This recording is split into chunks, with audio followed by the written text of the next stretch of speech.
Welcome back to another exciting episode of Derech Eretz, with me, your host, Romy Stach. Healthy democratic societies need to have a robust, vibrant, and active media. Journalists play a pivotal role in raising social issues, whilst at the same time celebrating good that is happening within a community. Rabbi Sam Thurgood elaborates further.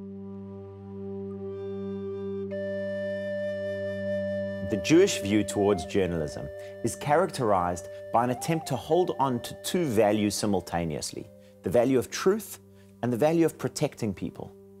And those many times can serve one another, but sometimes they can be in opposition. The value of truth is supreme. Our sages tell us that the seal of God Himself is truth. 3 times a day we say, Hashem Elokeichem Emet, Hashem your God is true. And what journalists do is by informing the public of truth, by telling them what is happening, by maybe even going beyond the convenient fictions that many in power would like the people to know, by journalists holding and exposing the truth, they are performing a godly service by holding God's banner of truth for us all.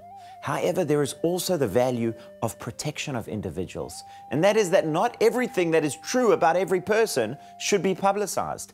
Each of us have our private lives, things that, even if they are not criminal or sinful, are things that we don't wish to be exposed to everyone else. A journalist's responsibility is not just to expose the truth, but also to protect those individuals, to withhold from telling the truth when that is going to do more harm than good, when that is going to hurt people.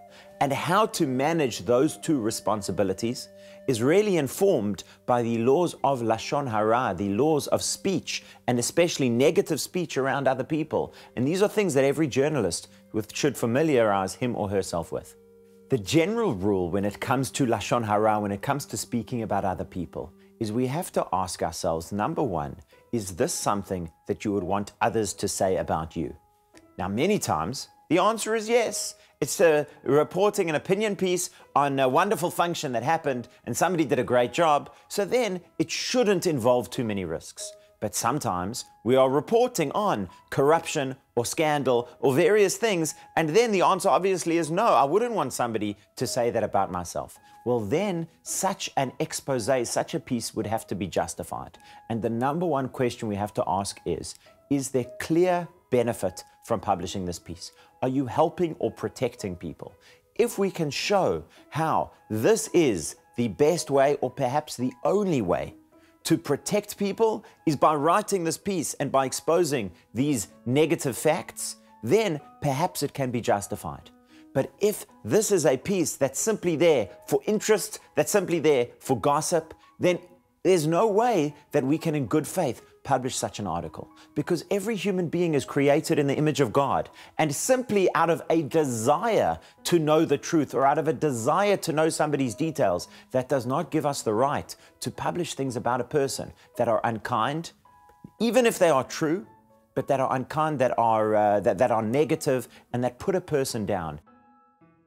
A very powerful and important role that journalists can play is to tell people stories. And so often those are stories that are important to know. So often there are things that are important to hear, people who are in need, or people who can inspire us and raise us to greater heights and show us the way forward. And through their journalism, they are able to share those stories, those ideas, and that inspiration with so many of us.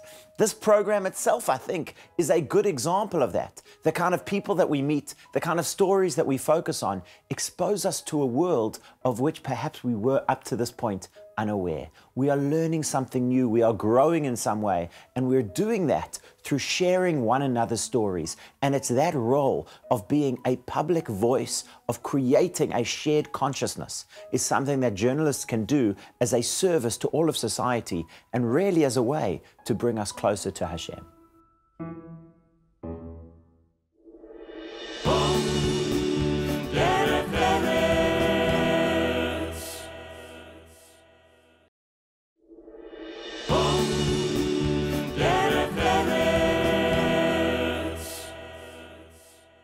What began as a photographic experience in the township of Soweto became so much more.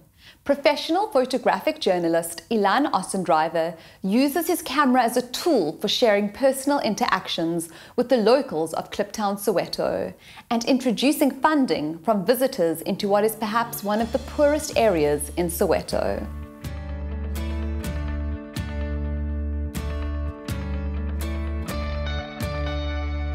In 1990, when Madiba came out of prison, I was privileged enough to be at his house on his basically his first day in freedom. And when I was there, I had taken my time with my cameras, all the journalists had left, and Nelson Mandela, Madiba, was by himself. And I looked back and said, this is unbelievable. So I went back and started to speak to him. And eventually, Winnie Mandela had gone shopping and Zinji had come back, and I managed to take the first family photo of Nelson Mandela together. Other photographers later joined in, but I had the first one. My photo has now been used at the Nelson Mandela Center of Memory. A man from Denmark, saw my picture and said, look, I need to see Soweto. Why he chose me, I have no idea, but he chose me and I took him around. I fell in love with Soweto and I decided through my camera, I'm going to be a social activist and I'm going to help a community. I drove around Soweto and eventually I stood on this bridge. Somehow it brought me here to Kliptown. I stood on this bridge, I looked around this community and I said, you know what, there's no way I'm going down here, it looks too dodgy. Anyway, I found myself later coming back here and again I looked at this community and I said, you know what, I have to come down here. And I came down here and I met some of the most amazing people that I've ever met in the world. This is a very special community of unbelievable people that have taken their own lives and created something where government and both black and white have failed them. But you will have a sense of the most amazing community in South Africa when we walk through here. Welcome to Kliptown, guys. So we are about to visit one of the oldest communities in South Africa, which is neglected today. No proper infrastructure here, no proper sanitation, no proper electricity. But this is a good community where you'll see beautiful people with smiles. We'll be walking inside, seeing the community. You'll know more about me also, what I do in this community. I think as a photojournalist, you get to see and experience things that many people in life never get to witness, to be thrown into. And my love started basically when I was very young, always been into civil rights, human rights, the fight against apartheid. And for me, it was always part of my life. And through my love of photography and studying journalism, and I realized the power of this medium, that it can make change. And that's how I got into photography. And I was a photojournalist in Israel for 20 years. I covered everything that was going on there. But as a South African and knowing our past that we had, that is really that you cannot just step back and say you can't do anything. You got to create and help. We've got a hub, so I call it. It's a place that belongs to everyone, and I'm trying just to go back to basics, long way back, where it took a village to raise a child. We don't judge people, come as you are. So basically, we do different kind of gatherings, events, gigs, spiritual gigs, everything that we can do, And but it's all under the organization called Soweto Kliptown Youth that I founded by God's grace 31 years ago. And then it's just an amazing organization. So at Bob Center we have a chess club. There was a lady called Monya that deals with children and infants that has started a program where mothers and babies learn to work together with your children. And we started also a program where youth come in and teach science and mathematics and English from one of the schools, I think it's King David School. And then the community teaches them in return Zulu and all kinds of cultural programs. So it's not just one-sided. And so these are the things that we've developed along the way since our friendship. I get very emotional here. It's a very emotional place because you think about it, this place was rough. There was nothing here. And I'm one of the few people that come into this area and try to create and do something. You know, it's giving back, and it's so important to me. By the way, look how spotless everything is. You know, the community looks after itself. And when I bring people from the other countries around the world, this is what they expect. When I say we're going to Soweto and I come here and we take them and they meet people, they get blown away by the beauty of the people. So Charlotte Maxeke, she's an inspiration to us, especially as a youth. So she was the first black woman to get out from this community and go and study in USA, in Ohio University. So she used to stay down the street. So in 1903, just imagine at that time. So she's an inspiration because now we have freedom, we have everything. We can't do that by our own. Get out from here visiting another countries, like I visited Israel first. There's still more going on. As long as I'm with this guy, everything will be good. So over here's the park that I've created over here. You'll see it now. 5 months ago, this was garbage up to here, this whole area. So we cleared it away, and people within our community, the Jewish community, came and donated swings and trampolines, and now the children have a safe place to come and play.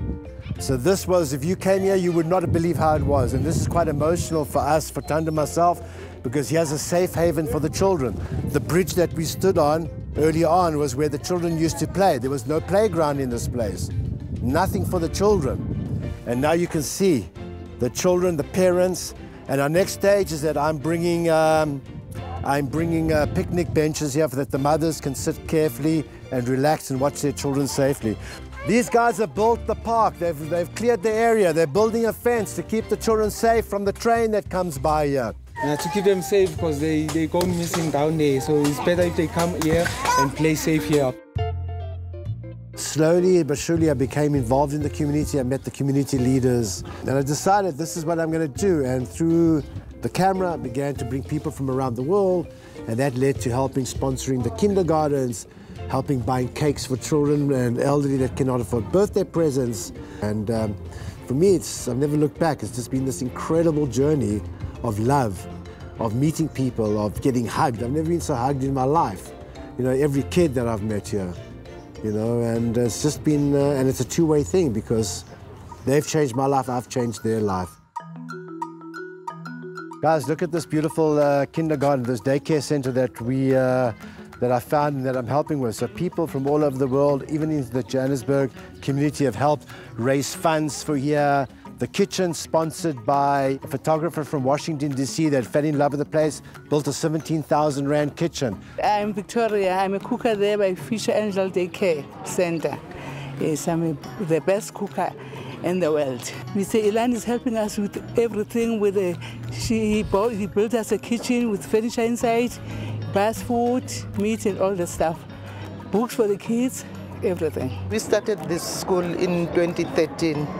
And when we started this school, it was due to the roaming around of the kids whilst their parents are at work. And some of them parents are around, but they don't have time to look after them. So we took them to give that love and the basic education. Our school is a developmental school. We look into the development of children. We take children from 2 years until 6 years. We've got 3 classes, and then 2 to 3, 3 to 4, and 5 to 6 years. I think for the kids, some of them, they were not used to play with other kids. So some of them learn from others because through playing, they learn something, they develop themselves mentally, they physically, as we are having this choice for them to play. And they learn from others, especially there are those who are their homes are child-headed families. So if they are here, they get that guidance from us, and they also get that support from us, because when they are being, their homes are being child-headed, it's not easy maybe to give them that respect or whatever they need. So Derech Eretz is the way that we've brought up in being Jewish.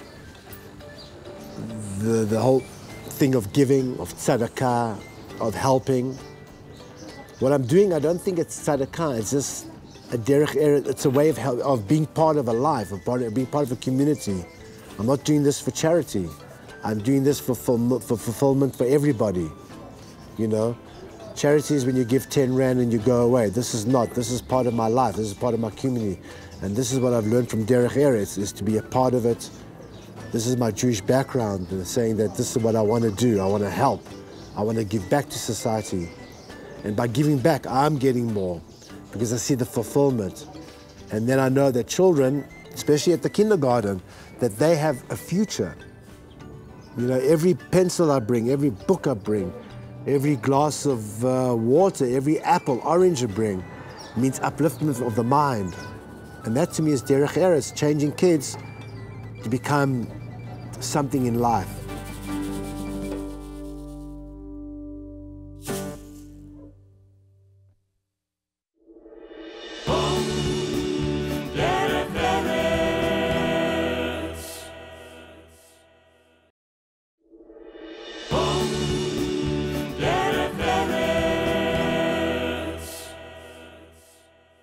For the past 34 years, the Cape Jewish Chronicle has been the go-to publication for every Jewish household in the Western Cape.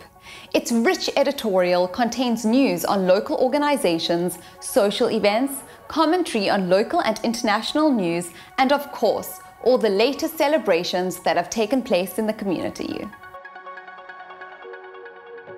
Over 34 years ago, in 1984, this was pre-digital age of emails and Facebook and all the other organizations, the many organizations in our wonderful community, were challenged with how to communicate with the public. At that time, I was chairman of the Western Province Zionist Council's Information Subcommittee. I proposed the establishment of a communal newspaper, which would be sent out monthly, free of charge, to all 9,000 households of the Cape Town Jewish community. When I started 27 years ago, things were very different. We never had the technology that we have now. Nowadays you have certain programs that everything's put together on, whereas there we used to call cut and paste. We used to work on a workbench, we used to take big sheets of A3 papers, we used to print out a paragraph, we used to stick it on, we used to walk down to the people that produced the paper, and that was the way it was put together. Since technology's come along and everyone's working on computers, things have changed. Of course, the first few chronicles, or the first few years, it was a small newspaper, a small 20-pager, 24-pager, but as the organizations understood the value of having this communication with the entire community, more and more organizations somehow found the money, the budget, to take more and more space, and our community has never looked back since. I think every Jewish community, except in Israel, is living as a minority community within a bigger one. And it is lovely to realize how active a Jewish community is, even though they're a minority in a big city, and especially the Cape Town community, which is so active and responsible and involved in every aspect of itself that the Cape Jewish Chronicle becomes a showcase of an incredible community, which Cape Town is. We are a community-based paper, and the articles are submitted by various organizations, Jewish organizations within the community. We try to find the common threads. We try to find a middle ground where everybody feels that there's something in the Chronicle that speaks to them. And while the whole paper can't speak to every single person, I like to think that everyone, no matter what level of religiousness they follow or where they stand on political subjects, that they can all find something that resonates with them in our paper. Over the years, the content has more or less, as far as organizations go, remained the same. But as far as different articles coming in of interest about the community. Of course, it changes on a monthly basis. The Chronicle has definitely grown, it's expanded, many more organizations are using the Chronicle. It definitely keeps the community together, and it conveys that a lot of people are involved in the community, and it's a way of showing people who aren't involved what does take place, and keeps them up to date with what is happening in the community. We are a team of 4 people. If one cog of the wheel is missing, we're not going to be able to produce that Jewish Chronicle. We've got a DTP who puts the paper together, that's a desktop publisher, and she puts together the design together with myself. I have a wonderful office administrator who keeps in contact with all the organizations, makes sure all the content is coming in, that it's the right content, and liaises on my behalf. And then I have a wonderful ad sales lady who makes sure that the ads in the Jewish Chronicle are of a really high standard every month. And that makes up my team. Often people ask me why our lead times are so long, because we work a month in advance. But the actual amount of days that we touch the paper is about 5 or 6 working days. We put together the entire Chronicle. The first week is for collecting all the stories and getting all the content in. The second week we put it together. In the third week it goes to print, and in the fourth week it goes to post, and then we start the next issue. We send out approximately 6,000 copies by post. We are not a knock and drop. We have an astronomical postage bill on a monthly basis. We also give to various organizations, Highlands House, they come and collect a box. We give to the seniors, they come and collect. We distribute, we leave at River, so when tourists come along, they can pick up a hard copy and see what's going on in the Cape Town Jewish community. And the rest are posted.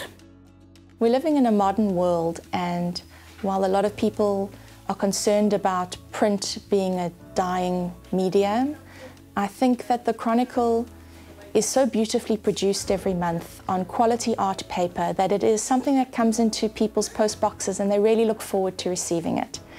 That being said, there are a lot of people who would prefer to get their Chronicles electronically, and so we cater for that community as well, which also allows people overseas to get the same Chronicle that is being sent out to people in their homes in Cape Town.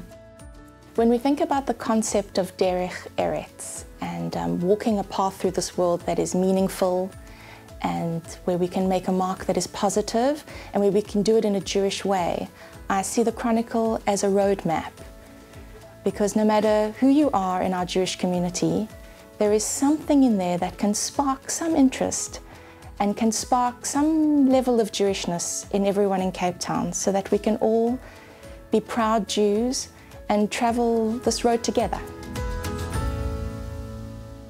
Rabbi Jonathan Sachs said, "Conversation, respectful, engaged, reciprocal, calling forth some of our greatest powers of empathy and understanding, is the moral form of a world governed by the dignity of difference."